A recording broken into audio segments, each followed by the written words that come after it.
Muy buenas noches, tardes a todos. De parte de la Asociación de Ingenieros Eléctricos, la sección de Panamá, el capítulo de aplicaciones industriales, le damos las bienvenidas a todos y esperamos que disfruten este pequeño momento donde vamos a compartir sobre ciberseguridad y hacking en entornos corporativos.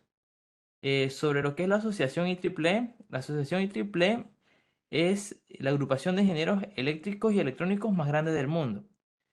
Contamos con más de 440.000 miembros. Aquí dice 430.000, pero son un poquito más este año. Y bueno, eh, la asociación se dedica a hacer cosas para el avance de la tecnología. Lo que conocemos como Ethernet, la IEEE no lo inventó como tal, pero sí lo reglamentó. Es decir, se aseguró de que si en un lugar la Ethernet cumpla con los parámetros que se dictaminaron por la IEEE.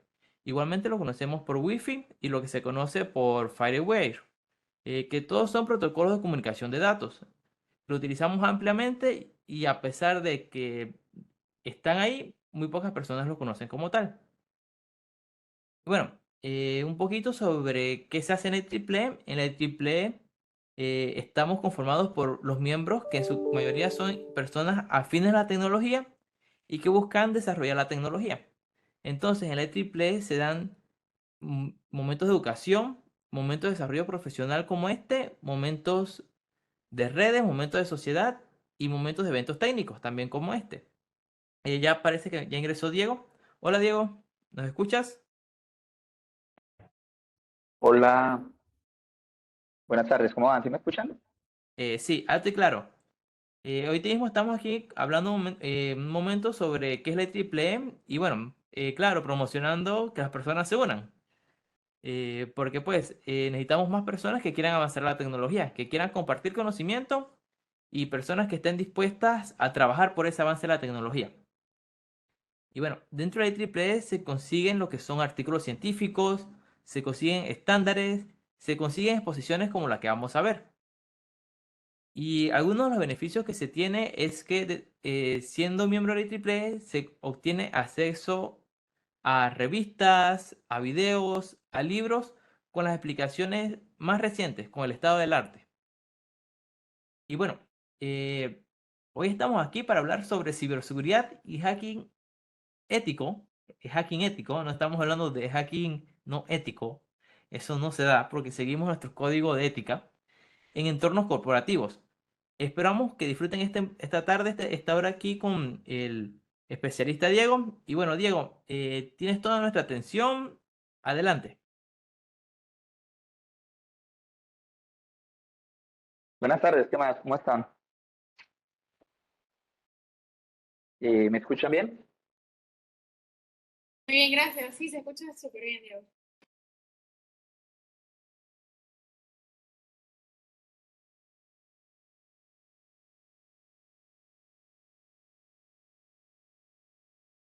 Sí, te escuchamos bien, Diego. Perfecto, déjame, yo comparto la pantalla.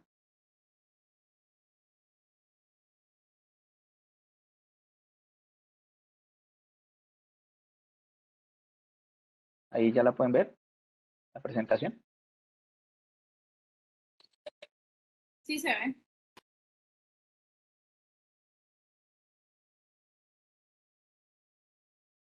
Listo, regálame un segundito. Bueno, mientras Diego está allá, voy a hacer una pequeña introducción sobre el especialista Diego. Él es ingeniero electrónico graduado de la Universidad Nacional de Colombia. Tiene una especialidad en gestión de redes de datos, dada por la Universidad de Colombia también. Es máster en Administración, Comunicación y Seguridad Informática de la Universidad de Almería.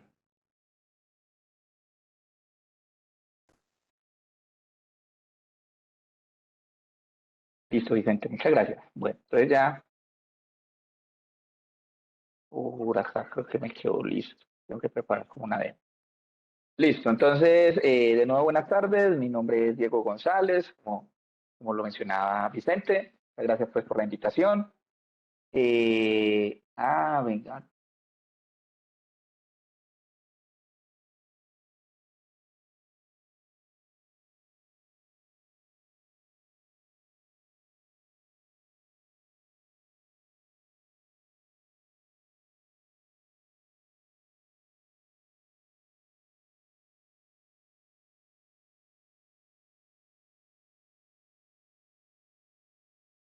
Vamos acá la cámara.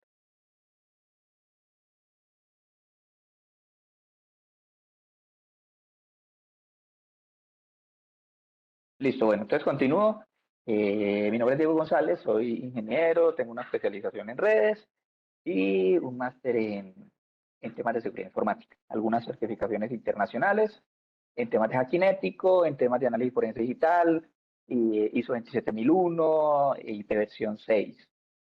Actualmente trabajo como arquitecto de ciberseguridad en una empresa de servicios públicos, un grupo empresarial acá en Colombia, y soy docente universitario tanto en pregrado como en posgrado en una universidad que se llama la Universidad de Manizales.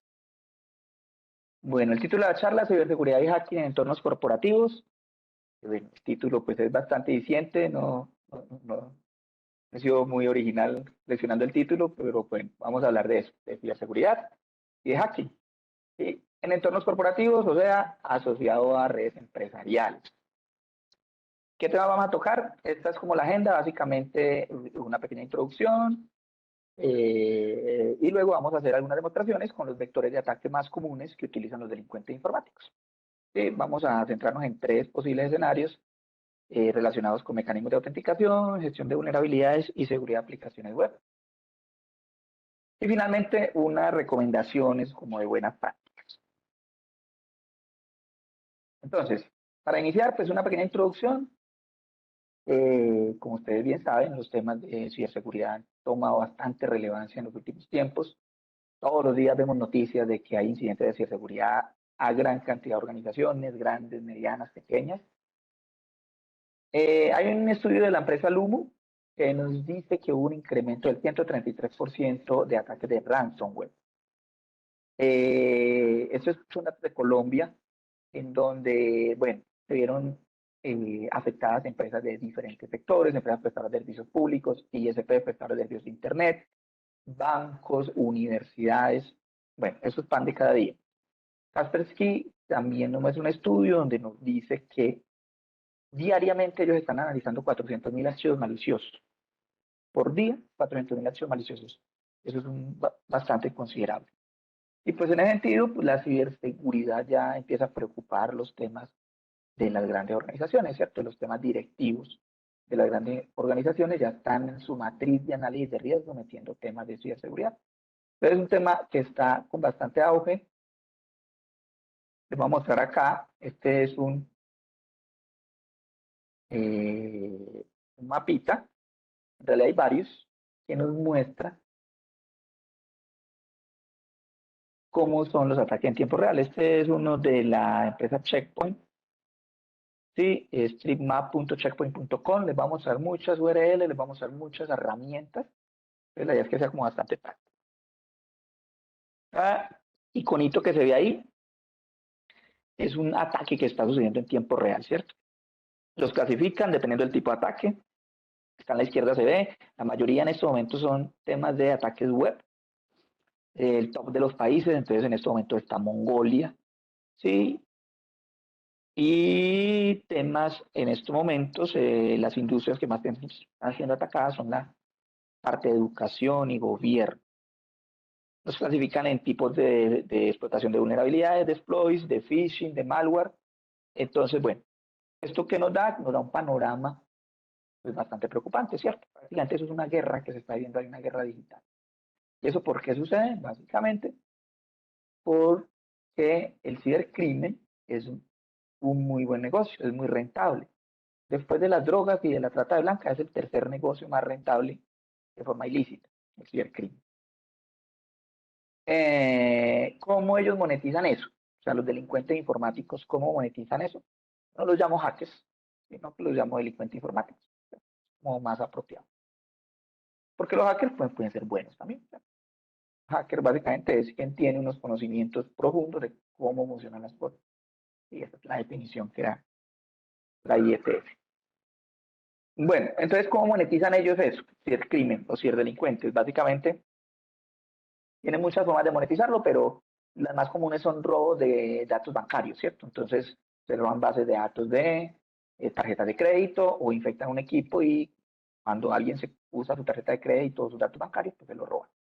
desplegando publicidad. No sé si han visto que hay veces le sale a uno como pop-ups y le toca uno empezar a cerrar. Entonces eso es un indicio de que el equipo está comprometido con malware y ese malware está generando publicidad y cada que usted haga clic, el delincuente está ganando plata. Minando de criptomonedas, esto también es muy común y es que las criptomonedas bueno, trabajan en base a un protocolo que se llama blockchain y para generar blockchain o para generar Bitcoin mejor hay que minar muchos blockchains, ¿cierto? Cadenas de bloques. Entonces eso necesita mucho poder de cómputo. Entonces lo que hacen los delincuentes informáticos es comprometer muchas máquinas y utilizan el poder de cómputo distribuido para minar criptomonedas, ¿cierto? Minar un Bitcoin, digamos, a uno con un computador normal, le va a demorar muchísimos años. ¿Cierto? En cambio, si tengo 1000 equipos infectados, pues la probabilidad de llegar a minar un Bitcoin o una parte de un Bitcoin, pues va a ser mucho más realista. Eso es lo que hace. Y otra técnica que utilizan es el secuestro de información, ¿cierto? El común denominado ransomware, que lo que hacen es cifran el disco o cifran cierta información del disco de la víctima y simplemente hacen una nota de rescate diciéndole, vea, si quieren recuperar su información, deben de pagarnos tanta suma de dinero. ¿Cierto? En ese sentido, las organizaciones pues están también evolucionando, ¿cierto? Entonces ya los temas de seguridad digital se le está dando un enfoque más proactivo. Básicamente lo que se está viendo es que las grandes organizaciones están adoptando una estrategia de protección enfocado en roles, ¿sí? Como tener dos equipos, el Blue Team y el Red Team. Entonces el Red Team se encarga de todo lo que tiene que ver con auditorías, ¿sí? Todo lo que tiene que ver con encontrar vulnerabilidades, encontrar las fallas. Y el Blue Team es como la parte defensiva. El Red Team es como lo ofensivo, el Blue Team sería como la parte defensiva. Y se encargan básicamente pues, de administrar e implementar los controles de seguridad. O sea, corregir esas vulnerabilidades. Una actividad que realizan los equipos de Red Team es auditorías de tipo hacking ético. El hacking ético, como pues, seguramente lo conocen, es básicamente utilizar las mismas herramientas, técnicas, tácticas y procedimientos que utilizan los delincuentes reales para auditar mi infraestructura. Entonces, es hacer una auditoría, pero tomando el rol de un atacante. Listo, estos ejercicios típicamente se denominan ejercicios de pentesting también o pruebas de intrusión, pero en esencia, pues es, digamos que el objetivo es el mismo.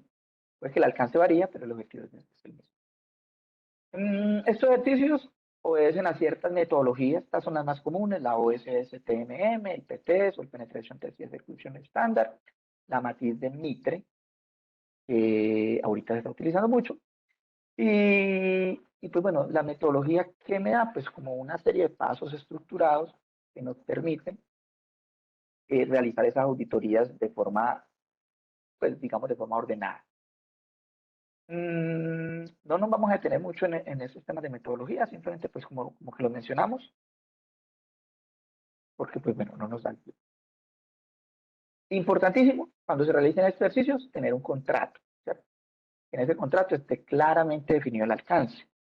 Es decir, las organizaciones pueden llegar a tercerizar esos servicios. Entonces yo contrato una empresa que me haga la auditoría de hacking. O si son empresas más maduras, tienen sus hackers internos o sus equipos internos de Red Team. ¿Sí? En cualquiera de los dos escenarios debe existir un contrato, ¿cierto? Un contrato de trabajo o un contrato de prestación de servicios. Y ese contrato debe tener delimitado claramente el alcance. O sea, qué tipo de auditoría, cuántos activos, cuándo inicia, cuándo termina, cuáles son los horarios, cuál es la infraestructura, si va a ser auditoría de caja negra, de caja blanca, si el auditor va a estar desde internet o va a estar interno en la organización. Bueno, hay muchas formas de realizar este tipo de ejercicios. Lo importante es tener claro el alcance, ¿cierto? Delimitar cómo se va a hacer esa actividad. Y obviamente, pues que todo esté por escrito y que todo esté mediado por un documento contractual, porque si no existe un contrato y realizamos este ejercicio, podríamos llegar a incurrir en la ejecución de un delito, ¿cierto? Acá en Colombia, por ejemplo, está la ley 1273 de 2009 que penaliza todos los temas de delitos informáticos. Bueno, eso pues como de forma introductoria. ¿Y cómo vamos? ¿Sí me están escuchando bien? Sí, si alguno tiene una pregunta, adelante. Por mi parte, quisiera que si me puedes explicar un poquito más sobre el contrato. Por ejemplo, esos contratos en su mayoría, o sea, ¿hay que exigirlo cuando vamos a hacer un trabajo o nos los tienen que ofrecer? Pues ya depende mucho pues del tipo de organización y de la, digamos, de la metodología o de las prácticas que utilicen. Normalmente, digamos, es una empresa, ¿cierto? Y esa empresa necesita que le hagan esa auditoría. Entonces, digamos que ahí el mensaje es, antes de empezar a hacer cualquier actividad, si yo voy a contratar a alguien que me preste esos servicios, pues todo debe estar muy claramente definido, ¿cierto? ¿Cuál es el alcance? ¿Cuáles son las fechas? ¿Cuáles son los entregables? Y una vez el contrato esté formalizado, ahí sí se debería empezar la actividad. Es Súper más o menos pues entendido. como el mensaje. Bueno, listo. Entonces, vectores de ataques comunes. Si hay alguna pregunta, me pueden interrumpir ahí en el momento, pues no hay ningún problema. Vectores de ataques comunes. Entonces, hay muchos vectores de ataque, ¿cierto? Hay muchos vectores de ataque, muchas formas de realizar una intrusión que utilizan los delincuentes informáticos. Acá vamos a resumir tres, que son como los más comunes, por así decirlo. Pero, bueno, ahí con lo que nos hablan de fuga de datos, sí, hay que tener cláusulas de confidencialidad. Bueno, listo. Entonces, estos serían los tres escenarios que vamos a ver. Mecanismo de autenticación, gestión de UNB y seguridad de aplicaciones web. Entonces, los denomino vectores de ataque comunes porque son técnicas que utilizan los atacantes para comprometer las infraestructuras. A la hora de realizar una auditoría, pues posiblemente estos vectores de ataque estén dentro del alcance de la actividad, ¿cierto? Entonces, desde el punto de vista de un auditor, pues es común realizar este tipo de actividades. Bueno, primero, mecanismos de autenticación. Entonces, cuando nos hablan de mecanismos de autenticación, ¿en qué pensamos? En contraseña, ¿cierto? Las contraseñas es el mecanismo de autenticación que se utiliza en la actualidad con más frecuencia. Uno se levanta, desbloquea el celular, está usando una contraseña. Voy a sacar dinero del cajero electrónico, utilizo una contraseña. Me conecto a la VPN de la empresa, utilizo una contraseña. Bueno, me conecto al correo electrónico, reviso mi correo electrónico, utilizo una contraseña. Ese es el mecanismo que más se utiliza. De hecho, se utiliza ya en muchos años, de por allá desde la antigüedad, cuando se utilizaba el santo y seña. Eso era un tipo de contraseña. ¿Qué pasa? Que los usuarios muchas veces no utilizan contraseñas que sean lo suficientemente robustas. Aunque nos encontramos con que utilizan nombres de personas, números telefónicos, fechas, números consecutivos, palabras de diccionario, o sea, palabras comunes como Manizales, como Colombia, como Panamá, como, bueno, enero, febrero, marzo. ¿Sí? Entonces, marzo 2023, una contraseña muy insegura. Ese tipo de contraseñas no se deben utilizar, debemos utilizar contraseñas que sean robustas. Cuando eso pasa, entonces la información queda puesta.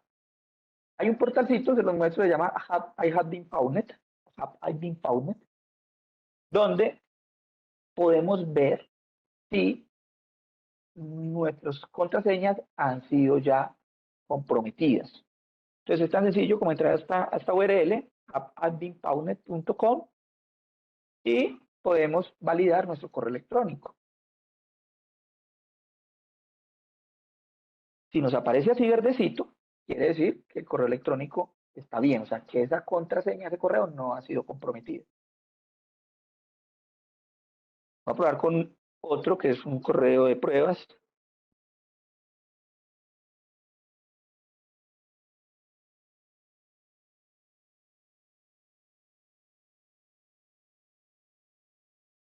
Y si aparece así rojo, entonces cuidado.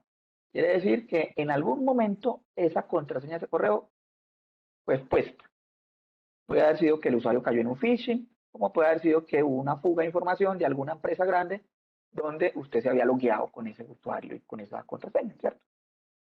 Entonces es muy habitual que uno utilice esos servicios de autenticación de algunas aplicaciones, y si esas aplicaciones estén comprometidas, es posible que por ahí se nos fugue la información. Entonces, una primera medida que pueden tomar es validar en este portal Have I Been Pwned si sus contraseñas están expuestas o han sido expuestas. ¿Cuáles son los vectores de ataque que utilizan los delincuentes informáticos contra los mecanismos de autenticación? Los más comunes son estos tres: phishing, fuerza bruta y ataques de diccionario. Phishing, concentrémonos en el primero, es una técnica de ingeniería social. La ingeniería social es todo un campo dentro del hacking que hace referencia a actividades o a mecanismos que lo que hacen es no atacar directamente el servidor o la infraestructura, sino que atacan es a la persona. ¿Sí? Tratan de engañar a las personas para que entreguen su información. Phishing es la más común, todos hemos recibido correos, digamos, suplantando alguna entidad real. Realizar un phishing es algo muy sencillo. Acá lo vamos a hacer muy rápidamente, un phishing utilizando una herramienta que viene en un sistema operativo que se llama Kali Linux. Probablemente lo han escuchado. Kali Linux es una distribución basada en Debian que tiene una gran cantidad de herramientas para realizar auditorías de hacking ético. Yo voy a utilizar una herramienta que se llama Set Toolkit. Lo que estoy haciendo, básicamente, es creando una página web falsa que suplante un sitio real. Entonces, voy a utilizar una plantilla predefinida de Google, pero se puede hacer con cualquier página web que esté disponible. Se puede clonar y simplemente lo que hace el atacante es clonar el sitio del cual quiere obtener las credenciales, y generalmente a través de correos electrónicos pues empiezan a enviar phishing dirigido. Puede que envíen 100 y caigan 3, ¿cierto?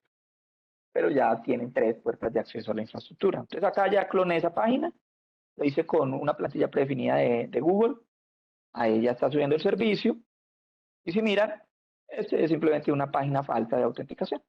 Entonces una persona desapercibida podría pensar que es la real,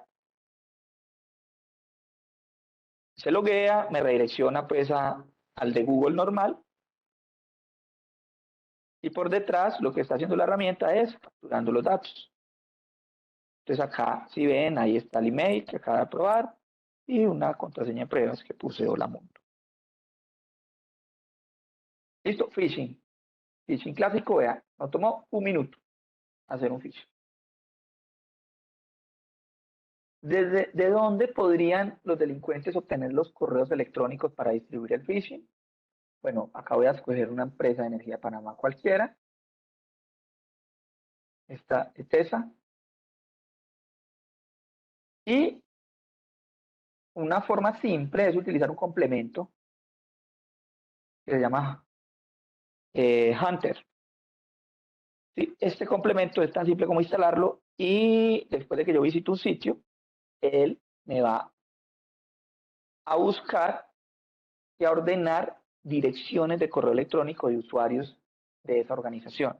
Entonces miren acá, con un simple clic ya obtuvimos alrededor de 25 direcciones de correo electrónico que pertenecen a esta empresa que estamos usando de pruebas. Listo, un complemento se llama Hunter y pues, nos permite para hacer recolección de información, en este caso correos electrónicos. Todo esto lo estamos haciendo en un ambiente controlado, entonces pues, digamos que no hay ningún problema, o al menos las pruebas que vamos a seguir así. Una segunda técnica que utilizan los atacantes es fuerza bruta. ¿Fuerza bruta qué es? Empezar a probar por ensayo y error todas las posibles combinaciones de posibles contraseñas, ¿cierto? Entonces, no sé, yo sé que la contraseña es de 8 caracteres, entonces empiezo a probar de 8 caracteres alfanuméricos todas las posibles combinaciones de las letras A a la Z, de los números del 0 al 9 para los 8 caracteres. Entonces, empiezan a probar y a probar hasta que en algún momento, pues puede que encuentren el patrón. Dependiendo de qué tan compleja sea la contraseña, estos ataques pueden llegar a ser exitosos. ¿Qué características tiene? Que pueden llegar a ser, si la contraseña es robusta, pueden llegar a demorarse muchísimo tiempo, ¿sí? Porque hay que probar muchas combinaciones. Hay un portal que también pueden probar, se llama How Secure is My Password. Está en dominio que se llama security.org. Y acá, pues uno puede llegar a hacer pruebas para intentar, pues, o para determinar cuánto tiempo le tomaría a un atacante para craquear, se llama, craquear la contraseña, ¿cierto? Si yo utilizo una contraseña simple, como por ejemplo esta, que es simplemente un nombre común, una ciudad, dos minúsculas, pues va a ser cuestión de minutos. ¿Sí? En 2 minutos la contraseña se rompe. Si utilizo una contraseña un poquito más robusta, con mayúsculas, minúsculas, caracteres especiales y números, ¿sí? Pues ya va a aumentar un poco el tiempo. Entonces ya a un atacante le va a tomar un poco más de tiempo. Entonces un atacante con un equipito normal. Normalmente eso lo hacen con computación en nube, entonces esos tiempos bajan mucho. Y acá vamos a utilizar una contraseña robusta. Esta es una contraseña buena. Mayúsculas, minúsculas, caracteres especiales, números, más de 12 caracteres y no hay una palabra predefinida, pues, o una palabra de fácil detección. Entonces esto ya, si no aparece fondito verde, ya va a ser muy difícil que por fuerza bruta o por fuerza bruta un atacante logre romper esa contraseña. Y entonces por eso es importante utilizar contraseñas robustas. Y una tercera técnica que utilizan son los ataques de diccionario. Básicamente es muy similar al de fuerza bruta, pero ya no empiezan a probar todas las posibles combinaciones, sino que lo que se hace es empezar o crear un conjunto de passwords, de posibles passwords, digamos, customizados dependiendo de la necesidad pues, del atacante o del auditor. Por ejemplo, este es una red o unas redes sociales de un compañero, de un amigo mío, y a partir de la información que hay pública de los usuarios en redes sociales, es bastante probable, bastante posible que un delincuente pues logre obtener información confidencial y que esa información confidencial pues se manipule para tratar de obtener contraseñas. Nuevamente Maloguera acá en el Cali voy a utilizar un scriptcito, una herramienta que se llama QCUUP. El interés luego les paso todos los datos de las aplicaciones que estamos utilizando. La herramienta está escrita en Python y nos permite, a partir de esa información que recolectamos de redes sociales, generar un diccionario de posibles contraseñas. Por ejemplo, en ese caso, pues nos dimos cuenta que se llamaba Felipe Ríos, que le decían Pipe, que la fecha de cumpleaños era tal, y el 12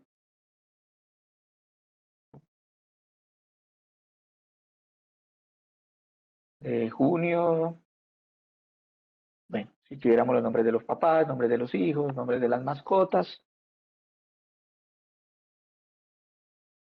y ya podríamos empezar a parametrizar con palabras clave. Entonces, por ejemplo, a partir de la información que recolectamos, nos dimos cuenta que le decían Chiqui, que la esposa se llama Sandra,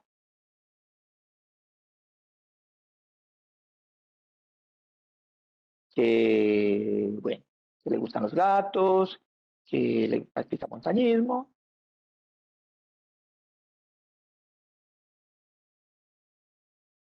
que le gusta la bicicleta.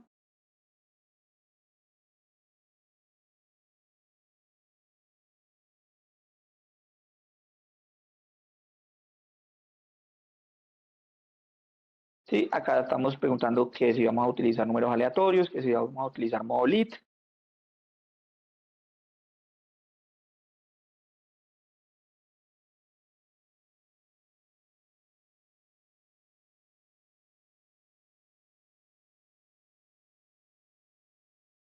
Y a partir de ahí ya se crea un diccionario, en este caso de 23.000 posibles contraseñas, para ese perfil en particular.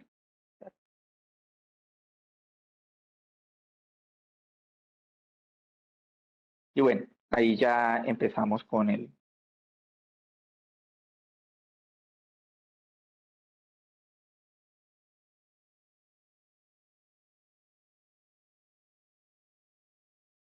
Simplemente estoy como validando entre esos 23.000 algunos, que son posibles contraseñas asociadas a ese perfil. Bien, entonces, una vez que tienen esos diccionarios o esa estrategia, lo que haría el atacante pues sería utilizar alguna herramienta que me automatice el proceso de autenticación. ¿Cierto? Estoy utilizando un portalcito de pruebas que se llama DBWA. Es una aplicación web específicamente diseñada para realizar pruebas de seguridad. Y vamos a utilizar otra herramienta que se llama Hydra. Y lo que hace Hydra es automatizar ese proceso de autenticación. Simplemente se le pone la URL.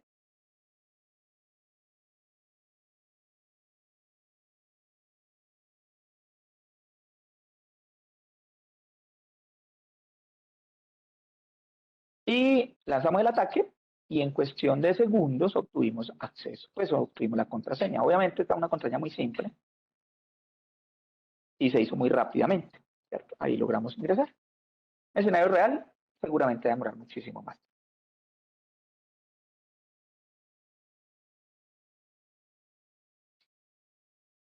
Bien. Otro de los vectores de ataque comúnmente utilizados son la gestión de vulnerabilidades, ¿cierto? Cuando nos hablan de temas de ingeniería, perdón, temas de seguridad informática, siempre nos mencionan tres palabras muy comúnmente utilizadas: vulnerabilidad, amenaza y riesgo. ¿Sí? Cuando hablamos de vulnerabilidad, ¿qué es una vulnerabilidad? Una debilidad. Es una amenaza, es un elemento que se aprovecha de esa habilidad. Entonces, una vulnerabilidad es una debilidad. Entonces, por ejemplo, Microsoft lanza los parches de seguridad todos los segundos martes de cada mes. Resulta que es jueves y no hemos parchado. Entonces aquí tenemos una vulnerabilidad, ausencia de parches. Un ejemplo. La amenaza es ese elemento que se aprovecha de la vulnerabilidad. En este caso sería, no sé, un ransomware que se aprovecha de esta vulnerabilidad nueva que tenía Microsoft. ¿Sí? Entonces la amenaza sería el ransomware. Y el riesgo ya es la probabilidad de que esa amenaza se materialice. Entonces ya es como una medida cuantitativa de qué tan probable es de que el riesgo o de que esa amenaza en realidad se vuelva un incidente de seguridad. ¿Cierto? Bueno, este cuadrito me gusta porque explica la relación de estas definiciones. Entonces, la amenaza se aprovecha de la vulnerabilidad, ¿cierto? O sea, la amenaza se aprovecha de la vulnerabilidad para afectar a los activos. Cuando tenemos muchas amenazas y muchas vulnerabilidades, los niveles de riesgo aumentan. Cuando un riesgo se materializa, se produce un incidente y lo que hacemos nosotros, los que trabajamos en ciberseguridad, es disminuir los niveles de riesgo. La seguridad al 100% no existe, ¿cierto? En realidad lo que se hace es disminuir los niveles de riesgo. ¿Sí? Esas vulnerabilidades se agrupan en unas cosas que llaman los CVEs, que son unas bases de datos de vulnerabilidades comúnmente expuestas. Entonces, cuando hay muchas vulnerabilidades, o cuando salen vulnerabilidades nuevas mejor, se documentan en estas bases de datos. Se llaman CVEs. Básicamente se le pone un código a la vulnerabilidad y una criticidad. Hay un portal que se llama cve.mitre. Ahí es una base de datos muy utilizada de posibles vulnerabilidades. Hay otro que se llama cvedetails.com, donde también pues, están todas las bases de datos de vulnerabilidades comunes. Vamos a utilizar ahorita una herramienta que se llama Shodan. Shodan es un motor de búsqueda que, como Google, pero no busca información indexada de Internet, sino que lo que hace es buscar información de el IoT, o sea, dispositivos conectados a Internet. Entonces acá vamos a hacer una pequeña búsqueda en esta herramienta con, voy a poner country Panamá y que el puerto sea el 3389. Puerto 3389 es escritorio remoto, ¿sí? El RPL Windows. Y encontramos 664 dispositivos expuestos. O sea, hay 664 servidores en Panamá conectados directamente a Internet con un escritorio remoto. Esto es una muy mala práctica, esto no debería pasar. ¿Cierto? Para yo conectarme a un servidor debería de autenticarme primero en una VPN o en un portal de autenticación, o en un Citrix, hay muchas soluciones que hacen intermediario, pero acá están expuestas. La IP pública está directamente conectada a Internet. ¿Sí? Entonces, esto puede llevarme a tener muchas vulnerabilidades. Voy a utilizar una herramienta que se llama Nmap para identificar posibles vulnerabilidades de ese puerto. ¿Sí? Ya encontramos las IPs. Entonces, vamos a ver si tienen vulnerabilidades. Puerto 3689 es un Nmap-SS, significa un SYN-scan, un escaneo de tipo SYNC. Por el puerto 3689, una dirección IP de uno de esos servidores que previamente encontramos. Y le vamos a decir que trate de, con ese scriptcito bull, que trate de encontrar vulnerabilidades asociadas a ese servicio.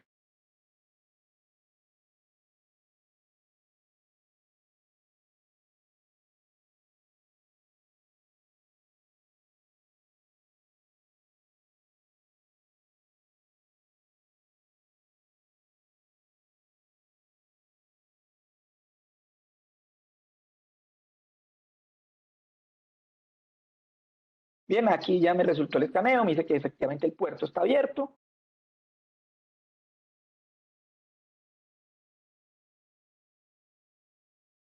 Y me dice que es vulnerable, posiblemente vulnerable a una inyección. Entonces lo que haría el auditor en este caso pues sería utilizar otra herramienta. Esta se llama Metasploit Framework, es un framework de explotación que ya sabiendo que tenemos un activo vulnerable, pues lo que hacemos es explotar esa vulnerabilidad. En la izquierda está el Kali y en la derecha está el servidor que estamos auditando. ¿Sí? Acá básicamente lo que estamos haciendo es parametrizando la herramienta.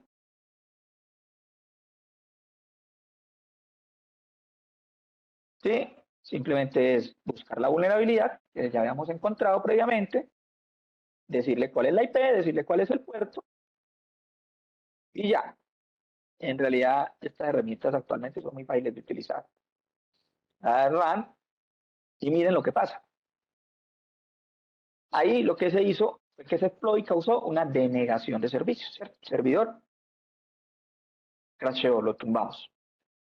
¿Por qué? Porque tiene una vulnerabilidad. ¿Listo? Entonces ese es otro vector de ataque. Temas de vulnerabilidades. ¿Qué son vulnerabilidades? Fallas, debilidades de los sistemas. Y hay, pues, digamos, herramientas que nos permiten explotar esas vulnerabilidades pues, para ganar acceso en los activos. O en este caso, por ejemplo, pues fue no fue ganar acceso, sino una denegación de servicios. Bueno, otro posible vector de ataque que se revisa cuando estamos haciendo auditorías es la seguridad en las aplicaciones web. Entonces, una aplicación web, todas las empresas hoy en día pues tienen presencia en Internet, entonces tienen una página web. ¿Sí? Las páginas web hoy en día pues ya no son tan estáticas, son páginas web dinámicas donde ya los usuarios pueden interactuar con la aplicación a través de formularios o bueno, a través de listas desplegables. Bueno. Entonces, esas aplicaciones en la actualidad pueden llegar a tener vulnerabilidades. Hay una entidad que seguramente conocen, que es el OWASP, Open Web Application Security Project, una entidad sin fines de lucro, descentralizada, cuya misión principal es generar buenas prácticas, guías de buenas prácticas para velar por la seguridad de las aplicaciones web. Sí, OWASP, de hecho OWASP Panamá se mueve bastante, tienen creo varios capítulos y hacen eventos bastante interesantes.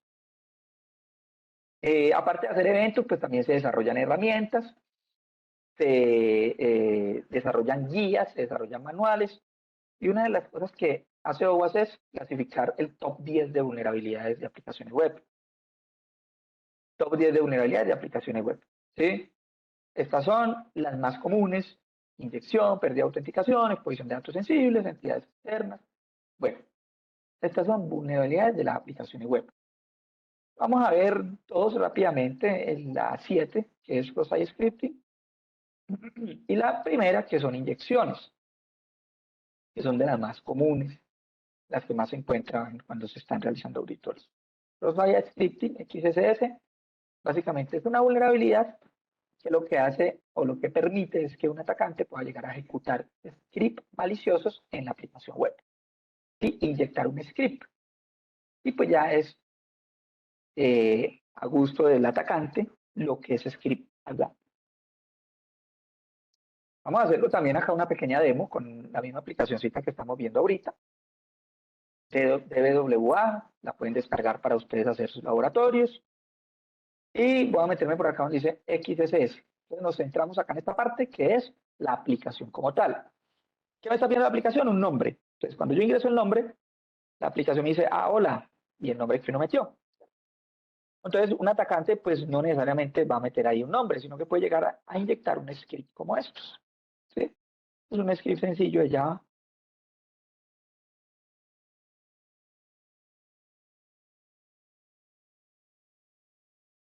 Y lo vamos a pegar acá. Si la aplicación es vulnerable, pues va a ejecutar el script, porque no está validando que los parámetros que se ingresen sean los correctos. Entonces miren que ahí lo ejecutó, me dice es vulnerable, y se logró inyectar una nueva, pues o cambiar mejor la presentación de la página web. Sí, esto es un XSS o cross-site script. La aplicación no valida bien los campos de entrada y un atacante podría inyectar script maliciosos. Hay otra paginita interesante, se llama zoneh.org. Y básicamente esta aplicacióncita lo que hace es, o esta aplicacióncita no, este portal lo que hace es tener una base de datos de los defacements que se han realizado. Un defacement, ¿qué es? Lo que acabamos de hacer, cambiar la presentación de la página web. Si miramos, por ejemplo, para esta semana hay reportes de más de 60 sitios web que han sido desfaseados, ¿cierto? Vamos a mirar, por ejemplo, algunos de estos últimos. Este es del 29, hace 2 días. Y miremos si todavía está con problemas. Acá me dice que efectivamente, bueno, acá tengo un filtro de seguridad. Pero bueno, vamos a decirle que continúe. Y miren, este es el portal que hay. Es decir, cambiaron la presentación. Eso es, no sé, una empresa por allá de Uganda. Cambiaron la presentación de ese sitio y pues inyectaron un script malicioso que pues cambió la presentación del sitio, ¿cierto? Un deepfake.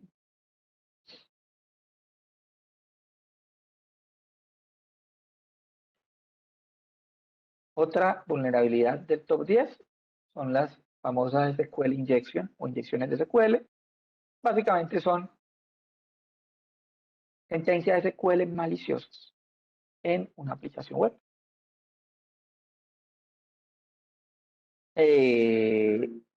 Básicamente es similar al cross-site scripting. Lo que pasa es que ya no se van a inyectar scripts maliciosos, sino que, recordemos, una aplicación web generalmente tiene un backend y un frontend. Pues en el frontend está lo que ve el usuario, el CSS, el JavaScript, el HTML, y en el backend pues está la lógica del negocio, ¿cierto? .NET, el PHP y las bases de datos, MySQL, Postgres, cualquier base, motor de base de datos. Entonces, esta vulnerabilidad lo que hace es que un atacante pueda llegar a interactuar con la base de datos a partir de la aplicación web. ¿Cómo lo haría? Pues hay aplicaciones web que, por ejemplo, me reciben un parámetro, me está recibiendo un nombre de usuario, y que con base en ese parámetro que mete el usuario se construye una consulta de SQL. ¿Sí? Y luego pues me trae un resultado. ¿Sí? Imagínense, por ejemplo, un portal de compras, Mercado Libre. Entonces, ustedes cuando ingresan a Mercado Libre seleccionan un producto, le dan clic. En algún momento, ese clic que usted hizo me da un identificador de ese producto y ese identificador viaja hasta la base de datos y me trae información de ese producto. ¿Cuántos hay en stock? ¿Cuánto vale ese producto? ¿Cierto? Más o menos eso, interactuando con la base de datos. Entonces, un atacante podría concatenar esa consulta real con una segunda consulta. Entonces, miren acá, por ejemplo, el usuario Juan, pero adicional de eso lo concatenamos con que muéstreme toda la información de la tabla administradores. ¿Sí?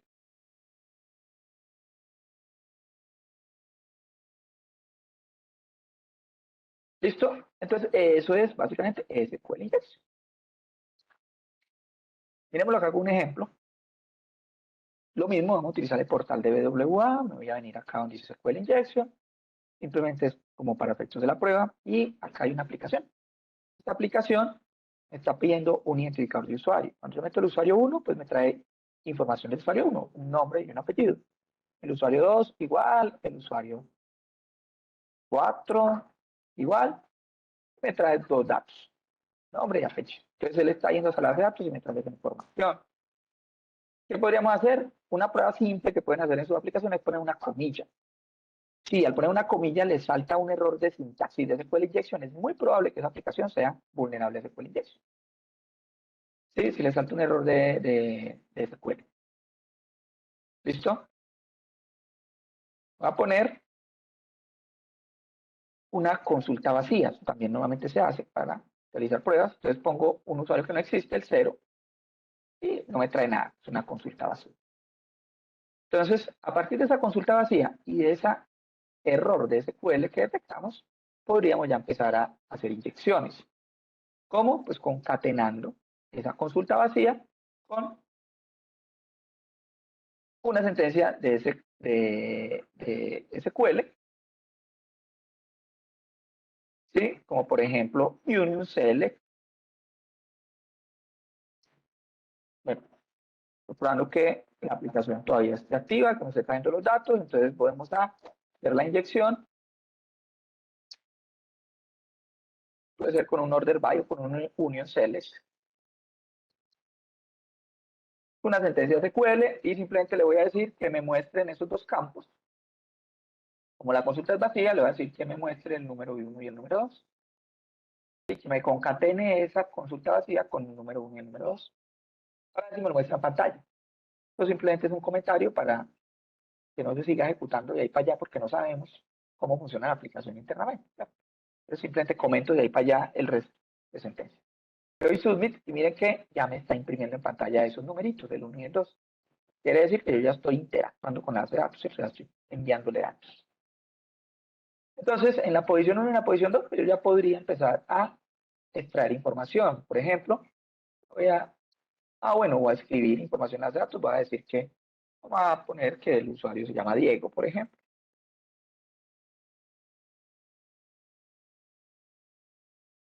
Y basado en esa sentencia, ahí ya sabemos que es vulnerable a SQL Injection, basado en esa sentencia, pues podríamos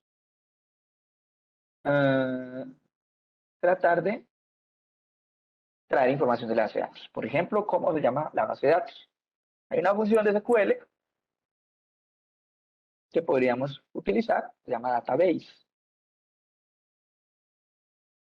Y ahí estaríamos trayendo el nombre de esa base de datos, se llama DBWA.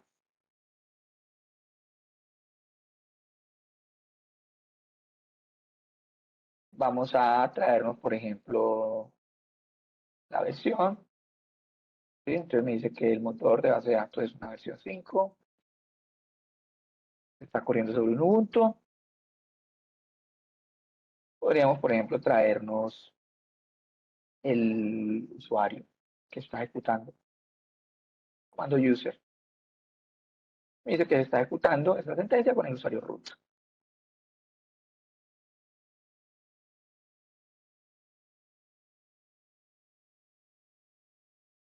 Hay herramientas que me automatizan eso para que no sea tan manual.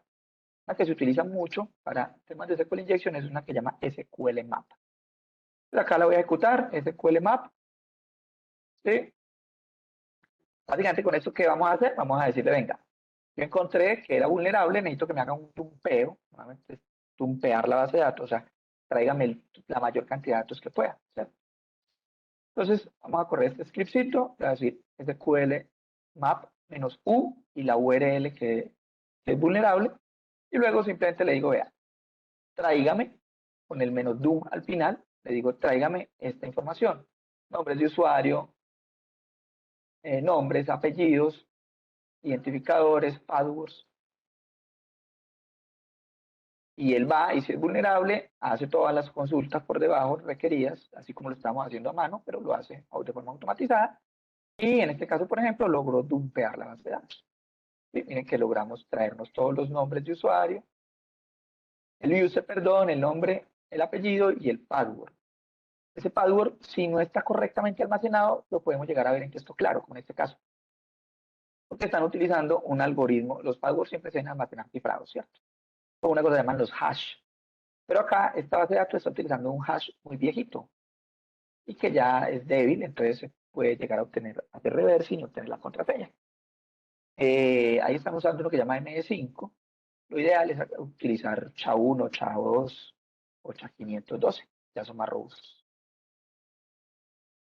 ¿Listo? Entonces ahí vimos algunos vectores de ataques comunes que utilizan los delincuentes y que a la hora de hacer una auditoría de hacking, pues podríamos nosotros replicar. ¿Alguna recomendación para evitar que esto no pase desde el punto de vista de una organización? Bueno, ahí cómo vamos, todo bien, me están escuchando, preguntas.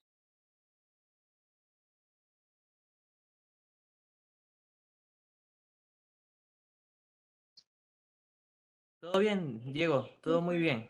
Si alguien tiene una pregunta, adelante. Sí, súper bien. Quería, bueno, iba a esperar la parte de recomendaciones, a ver, por ejemplo, para el protection y demás, y más, y otro.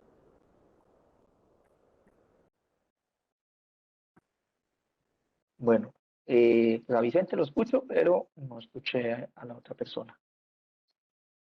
María, Entonces, ya ¿podrías que me hablar un confirmo. poco más alto, por favor?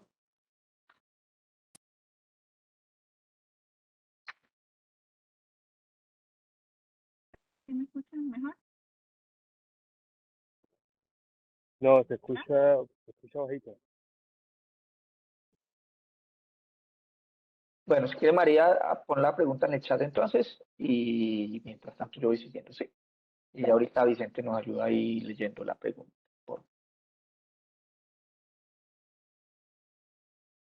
Bueno, algunas recomendaciones. Entonces, pues, desde el punto de vista organizacional para evitar que estas cosas pasen, ¿cierto? En temas de mecanismos de autenticación, que fue lo primero que vimos, como de los passwords y eso, esto debería ser algunas recomendaciones. Tener una autenticación centralizada a través de servicios de autenticación, como un Radius, un LDAP o un directorio activo. Entonces, ¿eso qué es? Es que, por ejemplo, yo en mi empresa tengo 15 aplicaciones o 50 aplicaciones. La idea es que todas las aplicaciones se autentiquen de forma centralizada y no que cada aplicación tenga su sistema de, bueno, no sé, de base de datos con sus usuarios y contraseñas independientes, ¿cierto? Es tener un sistema centralizado. Si tengo ese sistema centralizado, es mucho más fácil garantizar el uso correcto de las contraseñas, ¿cierto? Que se cumplan con unos mínimos, mayúsculas, minúsculas, caracteres especiales, números. Súper importante habilitar doble factor de autenticación en todas las aplicaciones. Hoy en día, el doble factor de autenticación es como el token que le llega a uno al celular o el mensaje de texto o en los bancos. Entonces, las aplicaciones corporativas, en su gran mayoría, ya también permiten hacer eso. Y todas las aplicaciones de nube, de Microsoft, de hecho, los correos electrónicos en las redes sociales personales también se puede. Entonces, siempre habilitar eso. Y también, bueno, validar el uso de CAPTCHA para evitar ataques de fuerza bruta, ¿cierto? Si yo tengo un CAPTCHA, ante un determinado número de intentos, me empieza a pedir el CAPTCHA, pues va a evitar que se automaticen los procedimientos. Entonces dijimos, pues la recomendación es utilizar contraseñas que sean suficientemente robustas. En este caso, eh, para que una contraseña sea considerada pues, segura, debería cumplir con estos 4 parámetros: que sea inolvidable, que sea impredecible, que sea joven, que sea única. Entonces, los dos primeros, inolvidable e impredecible, pues quiere decir eso, que sea fácil de recordar, pero difícil de adivinar. Entonces, la clave para una contraseña segura es que sea fácil de recordar, pero difícil de adivinar. Como esta. ¿sí? Es una contraseña difícil de adivinar. Es muy difícil que alguien adivine eso, pero es fácil de recordar. ¿Sí? Es fácil de recordar. ¿Por qué? Porque corresponde a una frase. ¿Sí? Una frase, por ejemplo, una canción, una cita de un autor que les guste. Entonces, se pueden construir contraseñas robustas a partir de frases. Entonces, esa sería como la indicación adicional. Le podemos poner un número y un carácter especial. ¿Cierto? Y ahí ya tendríamos una contraseña lo suficientemente robusta. Combinando mayúsculas, minúsculas, caracteres especiales y números. Y la clave es crearla con frases, no con palabras. Y el segundo aspecto es que sea joven y única. ¿Sí? Las contraseñas son como los cepillos de dientes. Jóvenes, o sea, se deben cambiar periódicamente. Y únicas no se comparten con nadie. ¿Cierto? No le prestan sus clientes a nadie, no le prestan las contraseñas a nadie. Listo, una mala práctica habitual es utilizar la misma contraseña en diferentes sitios. Idealmente, cada sitio debe tener su propia contraseña. Bueno, referente al segundo punto que vimos, tema de gestión de vulnerabilidades, es importante que las organizaciones tengan un proceso o un procedimiento establecido de gestión de vulnerabilidades.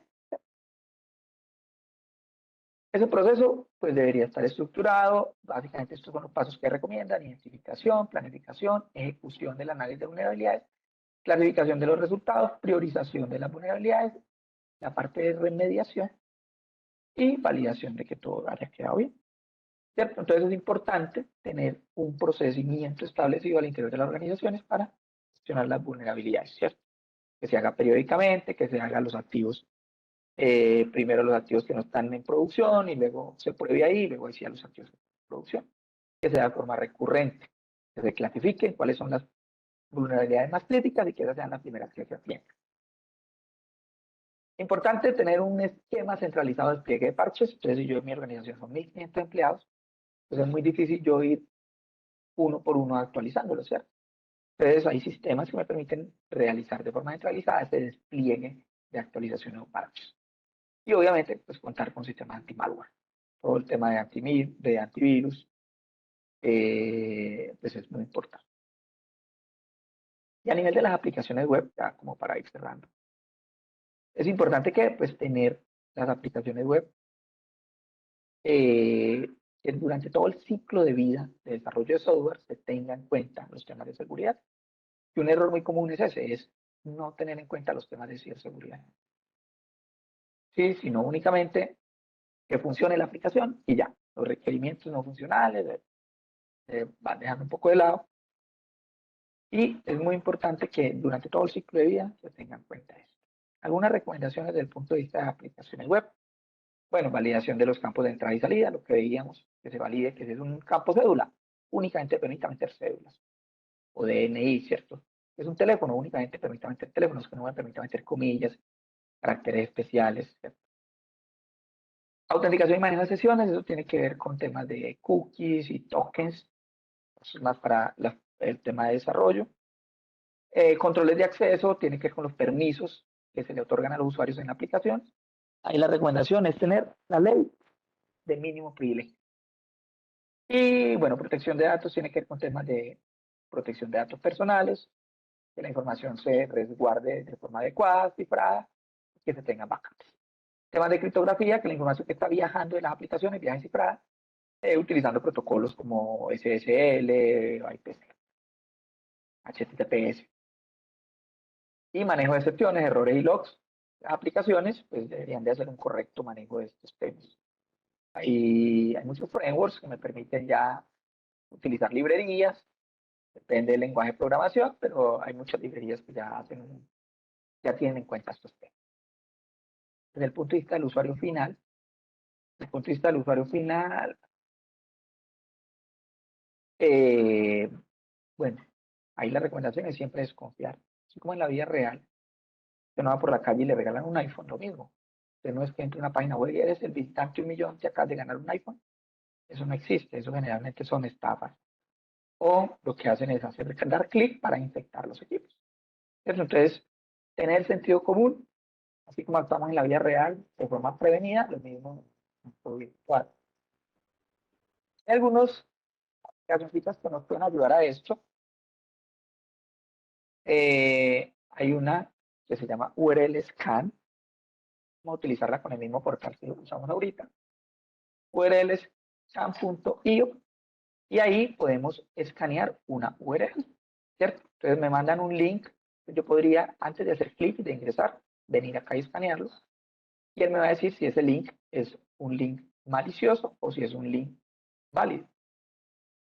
¿Sí? Entonces ahí lo estoy haciendo, por ejemplo, con la página web. Vamos ahorita, si me sale así verdecito, quiere decir que esta página web pues no tiene problemas aparentes de seguridad, ¿cierto? Pues no está propagando malware, no es una página falsa que esté robando credenciales, ¿cierto?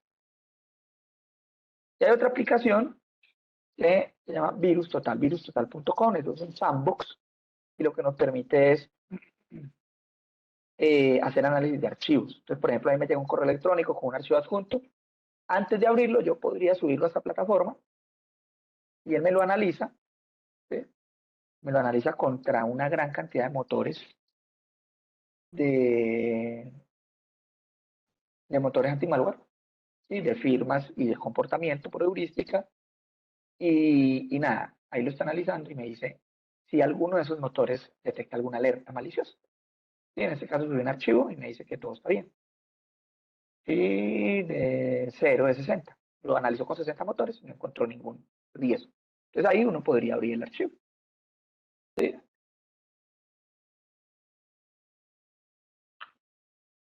A nivel de las organizaciones, obviamente las organizaciones pues deben de tener sus mecanismos de protección.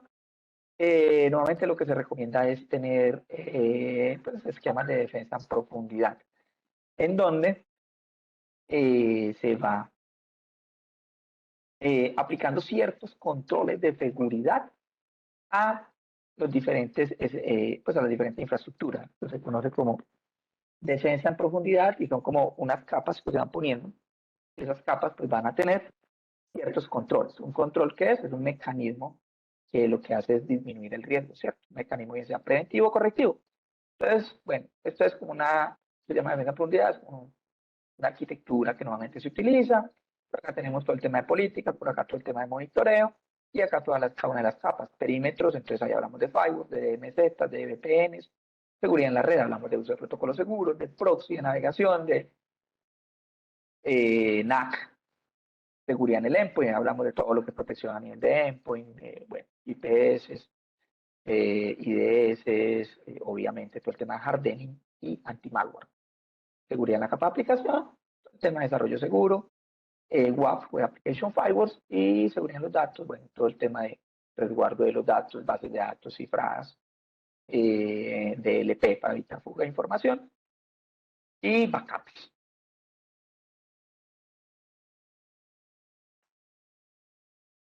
Siempre tengo un videito.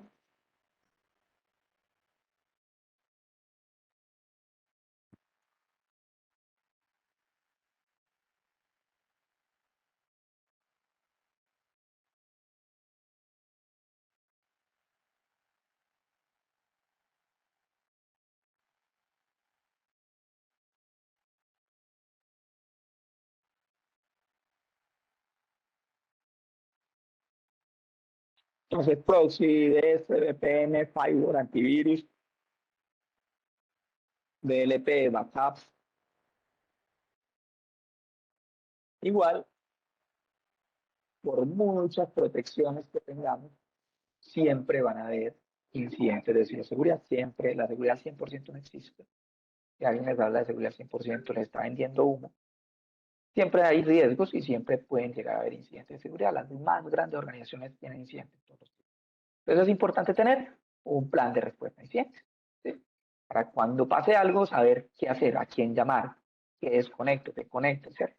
Entonces es bueno tener un plan de respuesta a incidentes. Y ya la frasecita final es encuentra tus vulnerabilidades antes que los delincuentes lo hagan por ti. Entonces estos ejercicios o estos tipos de auditorías de hacking ético se realizan con ese fin. De nosotros mismos auditarnos, nosotros mismos encontrar nuestras propias vulnerabilidades y corregirlas antes de que un atacante, un delincuente las explote. ¿Y listo? Buenísimo, Diego. Sí. ¿Alguna persona tiene alguna pregunta? Una hora.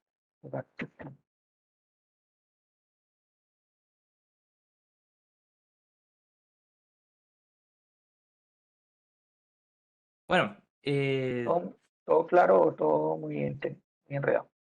parece que necesitamos todavía más tiempo para conocer más. O sea, nos han encantado todos. Y bueno, aquí hay una pregunta de parte de María Cristina. En el escenario SQL, eh, el WAF podía contrarrestar, pero también mencionas los parámetros de la aplicación. Eh, Sí, sí, un WAF precisamente es para eso. Un Web Application Firewall es para eso. Es un firewall de aplicación web. Y básicamente lo que hace es un firewall, pero no trabaja en base a reglas para permitir denegar tráfico, sino que trabaja en base a parámetros de aplicaciones web, ¿cierto? Entonces él tiene una base de datos de ataques comúnmente conocidos y los está comparando. Todos los parámetros que entran o salen de la aplicación, él está como en la mitad, los compara contra ataques conocidos. Dentro de esos seguramente va a poder detectar mucho de SQL injection.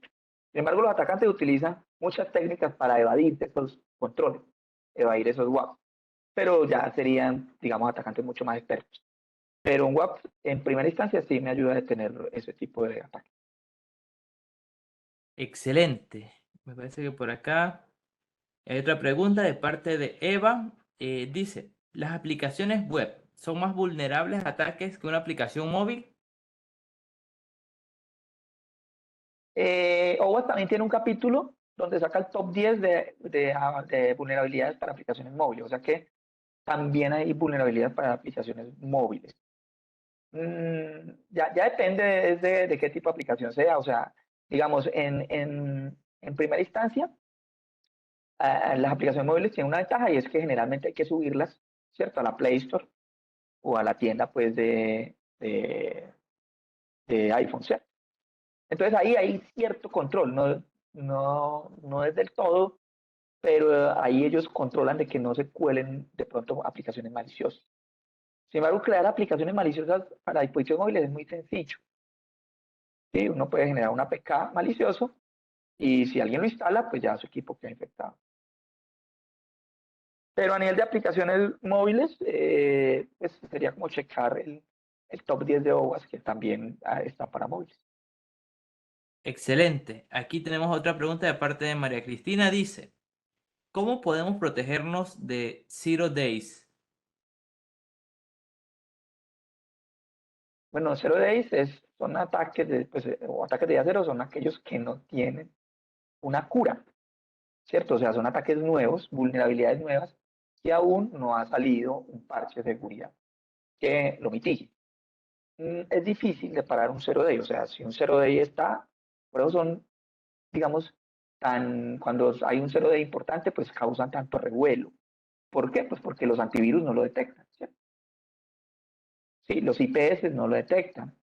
Entonces, pues digamos que de entrada es difícil de tener un Zero Day. Lo que uno puede hacer es tener controles complementarios. Nuevamente lo que hace la organización y lo que recomienda es tener una cosa que llaman CTI, que es como inteligencia de amenazas. ¿Sí? Entonces, básicamente lo que se está haciendo es analizando el medio para ver qué vulnerabilidades nuevas salen todos los días y actuar en consecuencia. Así no exista el parche, entonces poner un control. Así no exista el parche o así todavía no, el, el fabricante no haya sacado, no haya corregido esa vulnerabilidad, pues entonces poner algún control complementario que mitigue esto. ¿Sí? O, pues no sé, bajar el servicio, por ejemplo, no, eso hasta que no esté el parche no lo subimos. O simplemente en el firewall ese servicio únicamente lo permito para ciertas IPs, que sé que es donde están mis clientes o mis usuarios, o para ciertos países, ¿cierto? Entonces, es común, por ejemplo, que muchos ataques se originen en, no sé, en Rusia. Entonces uno puede tener reglas que diga, bueno, voy a detener todo lo que venga de Rusia. Ahí la recomendación es ser muy proactivos, ¿sí? Pero pues bueno, hay que tener equipos internos de ciberseguridad que estén monitorizando eso, o contratar servicios de SOC, que realizan ese tipo de monitoreos. Buenísimo, Diego. Bueno, estimados asistentes, por cuestiones de tiempo, ya estamos 15 minutos sobre la hora, así que pues con esto finalizamos lo que fue el webinario de hoy sobre ciberseguridad y hacking en entornos corporativos. Y sin más, le damos unas muchísimas gracias al ingeniero Diego por estar aquí con nosotros y esperamos volverlo a ver en futuras charlas y que nos siga instruyendo e iluminando en la manera en la que lo hizo hoy. Muchísimas gracias, Diego. Muchísimas gracias a todos.